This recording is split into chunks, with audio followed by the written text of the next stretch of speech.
Iyo nama igira kabiri niyo guhanahana ivyiyumviro vyotuma ibihugu biri muri Afrika yo hagati na Afrika yo mu buseruko bishobora kwiteza imbere biciye mu kugwiza umwimbu wotuma mbere bahanahana mu buryo bwiyaguye ibidandazwa bihinguye. Ivyo rero bikaba ari vyo bizotuma ivyo bihugu bitera intambwe mu vy'ubutunzi nkuko biri mu vyatumye hashingwa akarere ko guhanahana ibidandazwa ku mugabane wa Afrika. Mu kiganiro yahaye abamenyesha makuru Odase Niyonzima umushikiranganje w'ikigega ca leta yavuze ko iyo nama arakaryo keza ku Burundi uko ibizoshikwa ko bizofasha gushira mu ngiro umugambi wa leta y'u Burundi uko mu mwaka wa 2040 coba igihugu giteye imbere hamwe n'igihugu cifashe mu mwaka wa 2060. Ni nama ihuza ibihugu birenga 20 byo muri Afrika yo mu buseruko na Afrika yo hagati. Ikaba ari nama ifise intumbero yo guhanahana ivyiyumviro ku ngene two gwiza ivyimburwa bifise akanovera, hanyuma tugahanahana ivyiyumviro kandi ukuntu twogwiza imitahe hano mu bihugu vyacu, mbere tugakwega imitahe ivuye hirya no hino ku isi kugira ngo dushobore gushinga amahinguriro, hanyuma dushobore kandi no kugwiza umwimbu turwanya inzara muri aka karere kacu.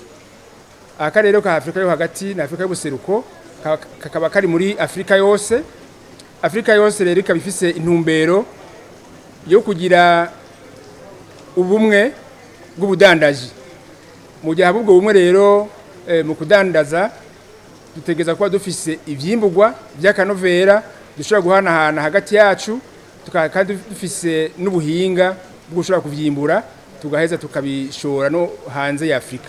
Iyi nama rero niyo guhanahana ivyiyumviro kuri ivyo mpeze kuvuga muri ivyo bisata, hanyuma tukaba twiteze yuko aho inama izoherera dushobora gufata kuronka ivyiyumviro twofatirako mu nteguro ijanye n'iterambere, kandi ivyo dushigikira no muri ya ntumbero y'imbona kazoza y'u Burundi igihugu cifashe mu mwaka wa 2040 n'igihugu giteye imbere mu mwaka wa 2060. Umva yuko rero bije vyisunga n'ivyumviro twasanzwe dufise hano mu gihugu cyacu Burundi. Mwijambo ryiwe ryo kugurura icese ibikorwa vy'iyo nama, Gervais Ndirakobuca umushikiranganje wa mbere wa leta y'u Burundi yashimiye abahinga bo badahengeshanya gukora uko bashoboye kugira ngo ivyimburwa vy'u Burundi bibe bifise akanovera. Yanashimye ko abanyafrika bamaze gutahura ko gukorera hamwe bituma biteza imbere bagahanahana ivyiyumviro bishikana ku iterambere rirama.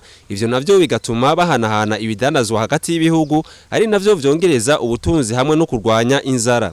Abitavye iyo nama bahanahanye ivyiyumviro bifatiye ku ngorane ibihugu bavamo bifise hamwe n'inyishu zoboneka mu maguru masha. Mwomenya ko iyo nama yatanguye kwigenekerezo rya 2026 Nyakanga, izosozera ibikorwa vyayo kwigenekerezo rya 2029 Nyakanga uno mwaka, ikaba yitabwe n'ibihugu birenga 20.